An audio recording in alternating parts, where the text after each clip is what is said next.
नमस्ते प्यारे दोस्तों, स्टोरी बुक चैनल में आपका स्वागत है। चैनल को सब्सक्राइब, लाइक और कमेंट जरूर कीजिए। आपका साथ हमारा विश्वास। गांव के बुजुर्ग कहा करते थे, जिस रात आसमान के बादल जमीन को छू लें, उस रात गांव के बीच बने उस पुराने कुएं के पास कोई इंसान नहीं जाता। राजस्थान के सूखे इलाके में बसा था एक छोटा सा गांव। नाम था खेड़ा। दिन में यह गांव बिल्कुल आम लगता था, खेत, मवेशी, बच्चे और लोग। लेकिन जैसे ही सूरज डूबता, ये गांव कुछ और बन जाता। गांव के बीचों बीच एक बहुत पुराना कुआं था। कहा जाता था कि उस कुएं से कभी पानी नहीं निकला, बल्कि रात के समय उससे आवाजें आती थीं, धीमी, भारी और डराने वाली। गांव वाले कहते थे, ये कुआं नहीं है, ये किसी और दुनिया का मुंह है। पिछले 20 सालों में 7 लोग इस कुएं के पास से अचानक गायब हो चुके थे। सुबह सिर्फ उनकी चप्पल या पगड़ी वहीं पड़ी मिलती थी। पुलिस आई, जांच हुई, लेकिन हर बार एक ही जवाब, कोई सबूत नहीं। और तभी एक दिन वो हुआ जिसकी किसी ने कल्पना नहीं की थी। 15 साल बाद खेड़ा गांव में एक आदमी वापस लौटा। उसका नाम था मोहन।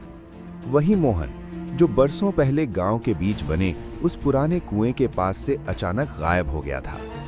लेकिन आज जब वो लौटा तो गांव वालों के चेहरों पर खुशी नहीं थी, सिर्फ डर था। क्योंकि मोहन अब पहले जैसा इंसान नहीं लग रहा था।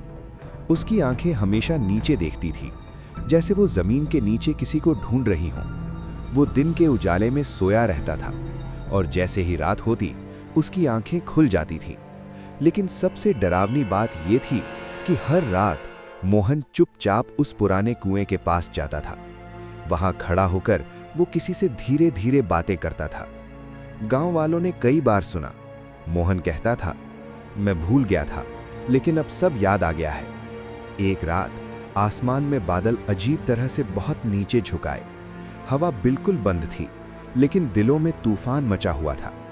उसी रात मोहन ने कुएं के सामने खड़े होकर कहा, वो लोग अब ऊपर आना चाहते हैं। और तभी कुएं के अंदर से एक भारी आवाज गूंजी, ऐसी आवाज जैसे कई लोग एक साथ बोल रहे हों। उसी पल खेड़ा गांव को यह एहसास हो गया, मोहन लौटकर नहीं आया था, वो कुछ बनकर लौटा था।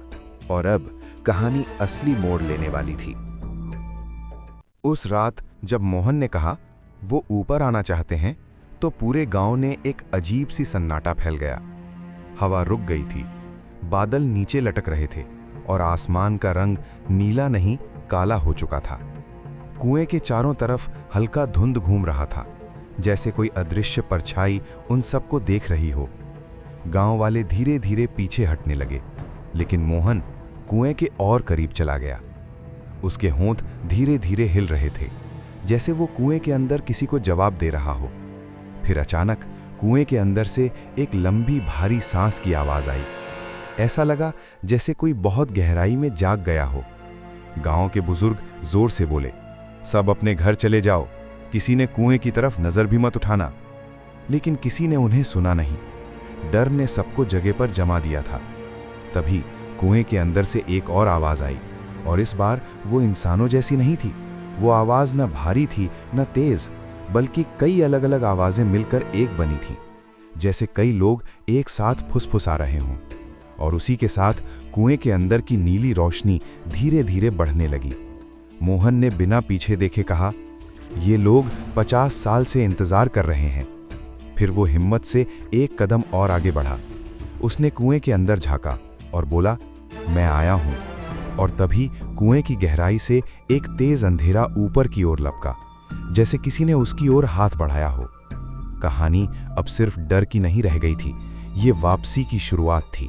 कुएं से उठी उस काली हवा ने मोहन के चेहरे को छूते ही आसपास का माहौल और भी भारी कर दिया। गांव वाले डर के मारे एक कदम भी आगे नहीं बढ़ पा रहे थे, लेकिन मोहन चट्टान की तरह अड़िग खड़ा था।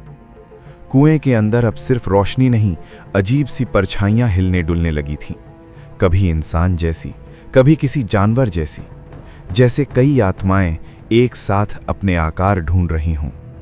मोहन ने धीरे से कहा, समय पूरा हो गया है। उसकी आवाज़ पहले जैसी नहीं थी, वो भारी भी थी और खाली भी, जैसे उसकी बात उसके अंदर से नहीं किसी और दुनिया से आ रही हो। तभी कुएं की गहराई में एक भयानक कंपन हुआ। धरती हल्की कांप गई। कुएं के पत्थर गर्म सांस की तरह धुआं छोड़ने लगे। बुजुर्गों ने चिल्लाया, पीछे हटो, ये सीमा खुल रही है। लेकिन किसी के पैर हिल नहीं रहे थे। डर ने सबको जगह पर जड़ कर दिया था। कुएं के अंदर से अब आवाजें साफ सुनाई दे रही थीं, और वो आवाजें इंसानों जैसी नहीं थीं। वो थीं फंसी हुई आत्माओं की चीखें। वो एक साथ बस यही कह रही थीं, हमें बाहर जाने दो। मोहन ने अपनी आंखें पहली बार उठाईं, और उसकी आंखें अब इंसान की नहीं थीं। उनमें नीली आग जल रही थी। उसने कुएं की ओर देखकर कहा, आज रात रास्ता खुल जाएगा। और उसी पल कुएं की गहराई से एक तेज चमकीली रोशनी आकाश की तरफ उठी, जैसे किसी ने इस दुनिया का दरवाजा अंदर से खोल दिया हो। गांव वालों ने पहली बार महसूस किया, ये केवल कुआं नहीं, एक दूसरी दुनिया का रास्ता था, और अब वो रास्ता पूरी तरह खुलने वाला था।